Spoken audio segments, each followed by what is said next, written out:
Everybody, welcome back to my channel. My name is Shipra Tiwari. बहुत बहुत स्वागत है मेरे प्यारे बच्चों। कैसे हैं आप लोग? उम्मीद करिए बहुत ही शानदार, जबरदस्त और जिंदाबाद होंगे। सो आज की कहानी जो मुझे सुनानी, आपको सुनना है शिप्रा मैम की जबानी। डेट शीट आ गई है तो मैंने सोचा कि इससे सेंट्रिक 2-3 चीज़ें आप लोगों से बात कर ली जाए।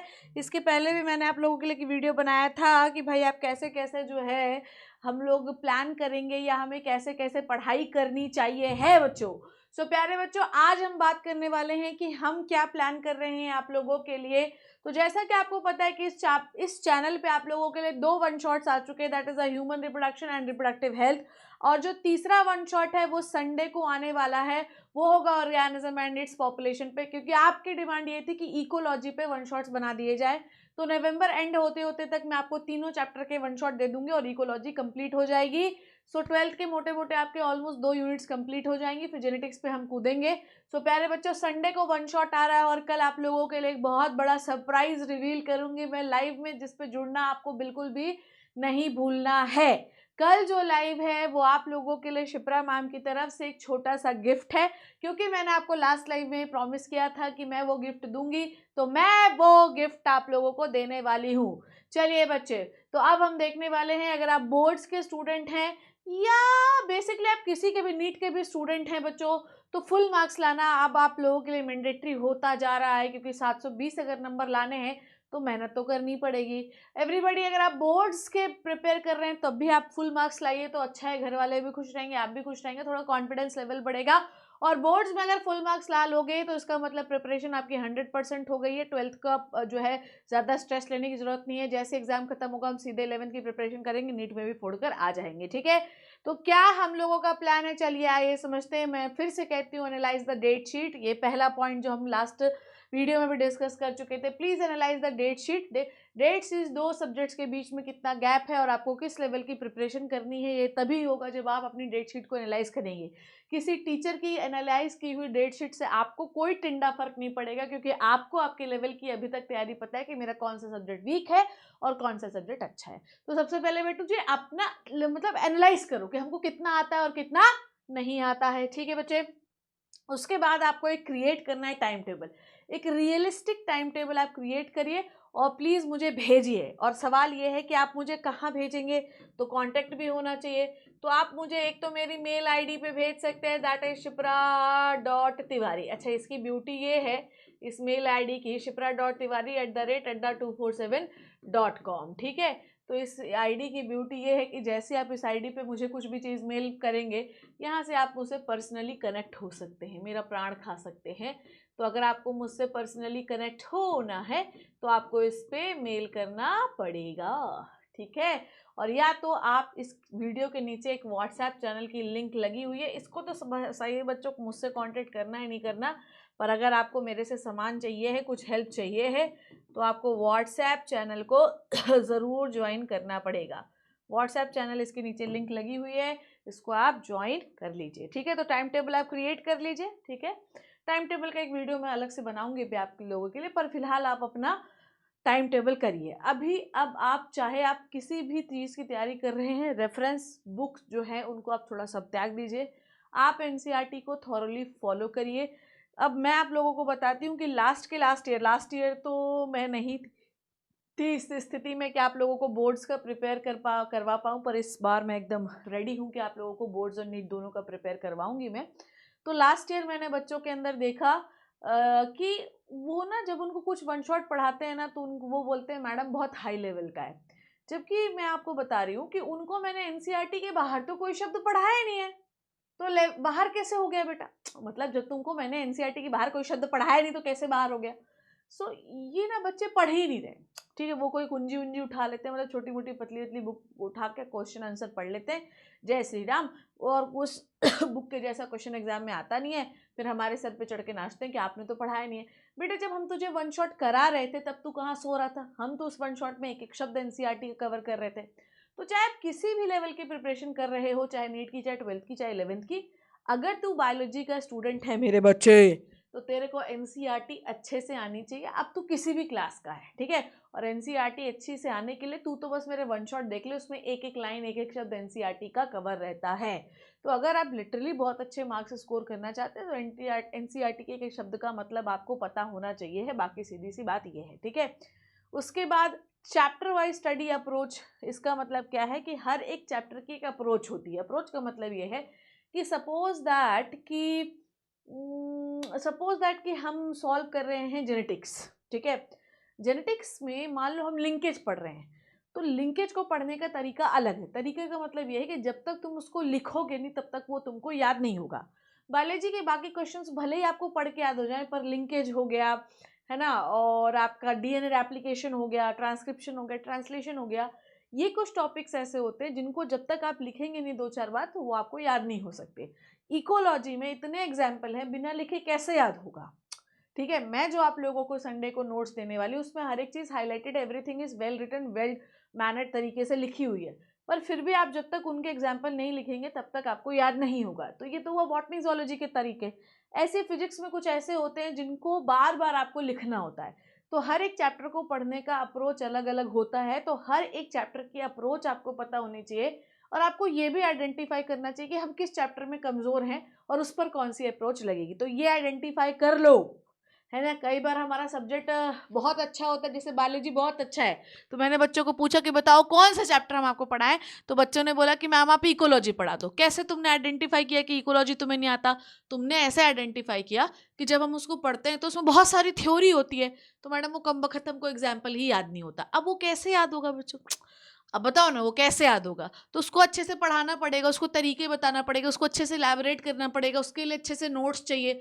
हम नहीं बना सकते मैम क्योंकि बहुत थ्योरी है। तो कोई हमको लिख के दे दे तो तुम्हारी मैम तुमको लिख के भी दे रही है। तो तरीके अलग अलग होते हैं। प्रॉपरली फ्लो चार्ट में लिख दूंगी, हाईलाइट करके लिख दूंगी तो याद जल्दी हो जाएगा। पर मैं आपको बोल रही हूँ कि सब्जेक्ट ईजी होना और चैप्टर ईजी होना ये दो डिफरेंट चीज़ें हैं।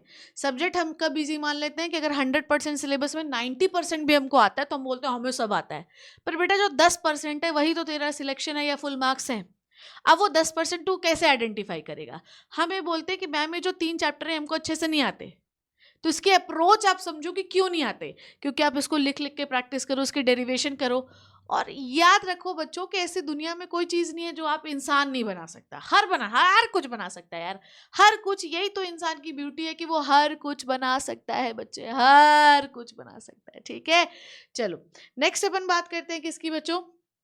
अब देखो, जैसे कि अगर हम बात कर रहे हैं बायोलॉजी की, तो आप लोगों के लिए इकोलॉजी प्रायोरिटी पे होता है।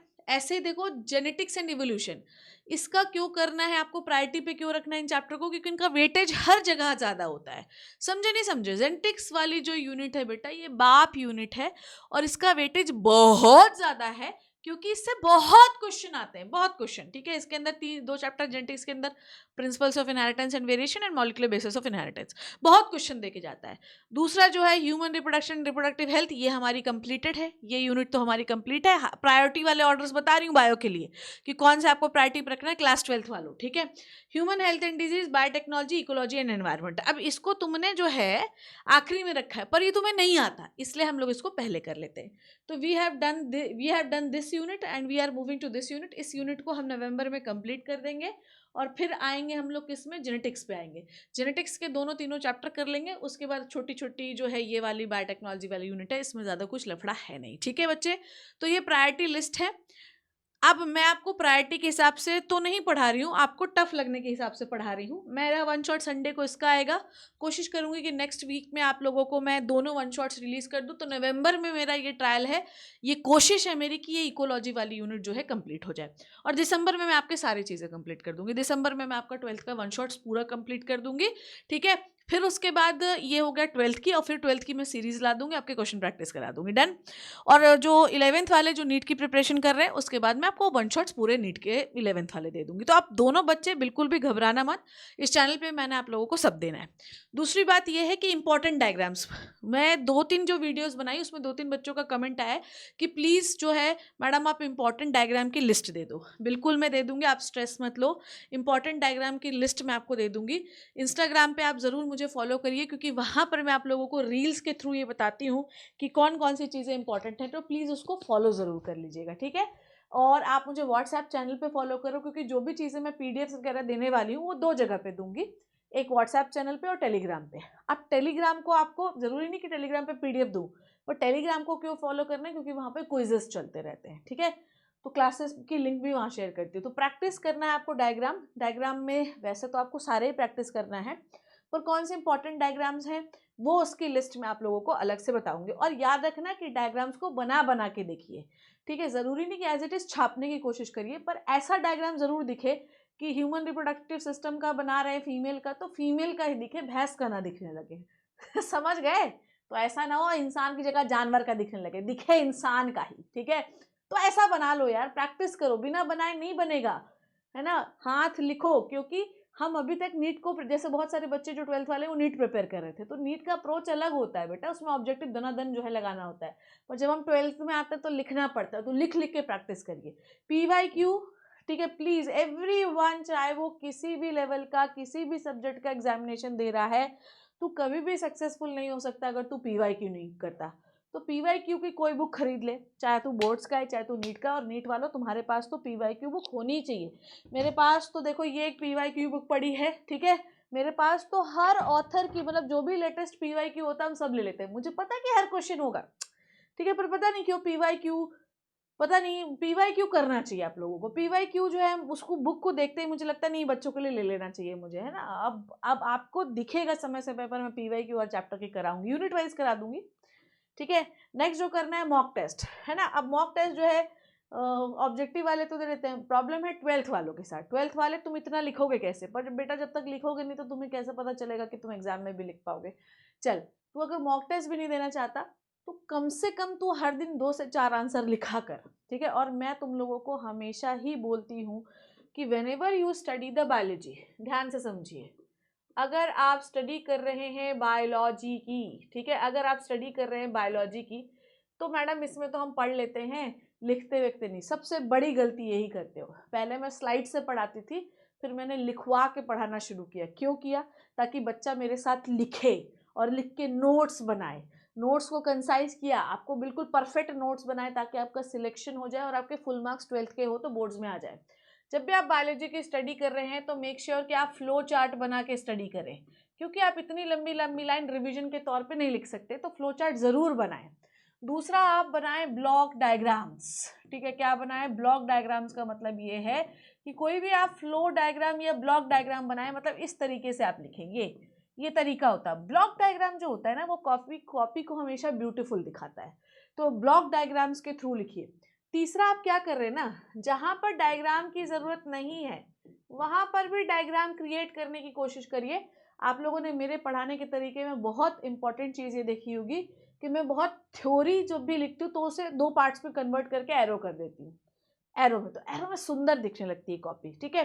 तो आप ये कोशिश करिए, और डायग्राम जहाँ पे जरूरत नहीं वहां पर आप खुद से क्रिएट करके डायग्राम बनाइए। इससे 2 फायदे हैं, कॉपी भरी भरी दिखती है, सुंदर दिखती है, और हमें लगता है, एग्जामिनर को लगता है कि हमने बहुत बड़ा आंसर लिखा है।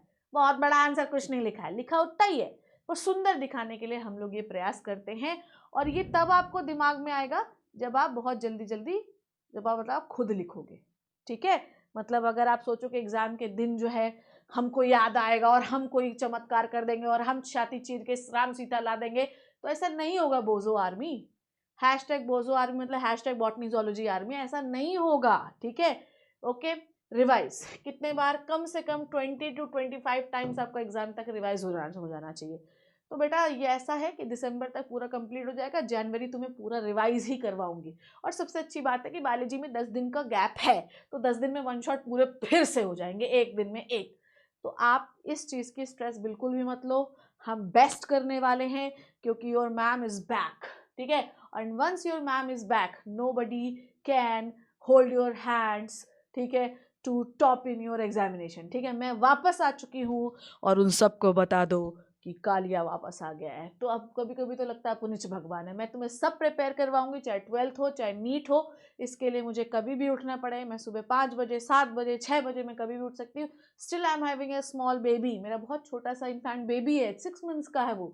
फिर भी I am trying so hard to complete all your syllabus, all your queries, all of them, everything. It's my humble request to share this channel so that everybody get to know कि ma'am यहाँ पर पढ़ाती हैं। Ma'am अड्डा 247 की paid classes भी लेती हैं, वहाँ का भी यूट्यूब पढ़ाती हैं। वहाँ का यूट्यूब थोड़ा कम पढ़ा रही हूँ क्योंकि ऑलरेडी बहुत टीचर्स वहाँ पर हैं, तो मैंने सोचा कि यहाँ पर इंडिविजुअली आपको बायोलॉजी पढ़ाई जाए। ठीक है, तो याद रखना कि फर्स्ट रिवीजन में आपको क्या करना है, पहले सिलेबस कंप्लीट करना है। सेकंड रिवीजन जो है बिफोर एग्जामिनेशन, मतलब आप हम जनवरी से रिवीजन शुरू करेंगे। ठीक है, फाइनल रिवीजन जो है वो 3 से 4 दिन पहले पढ़ेंगे। सुपर फाइनल रिवीजन जो है वो हम सुबह 5 बजे भी एग्जामिनेशन की करेंगे। ठीक है, एग्जामिनेशन राइटिंग स्ट्रेटेजी क्या होती है कि प्रेजेंटेशन बहुत मैटर करता है, इसके लिए भी मैं एक वीडियो बनाऊंगी कि आप कॉपी को कैसे प्रेजेंट करें। ठीक है, टाइम मैनेजमेंट ये तब आपका बेस्ट होगा जब आप लिख लिख के चीज़ों की प्रैक्टिस करेंगे, चाहे फिजिक्स हो, चाहे केमिस्ट्री हो, चाहे बायोलॉजी। मतलब जो लोग लिखते नहीं है ना, लिख लिख के नहीं, अब पूरा आंसर मत लिखो ना, मैंने बोला फ्लो चार्ट में लिखो, फ्लो चार्ट में लिखो। आप लिखोगे नहीं तो कहानी नहीं बनेगी। ठीक है, अब बोलो मैम अब भी तो वन शॉट में लिखते हैं, बेटा वन शॉट ऑलरेडी 3 घंटे का जा रहा है, हम लिखेंगे तो 5 घंटे का जाएगा। तू 5 घंटे का पढ़ेगा, बता? नहीं पढ़ेगा, क्योंकि तेरे पास अब इतना टाइम नहीं है।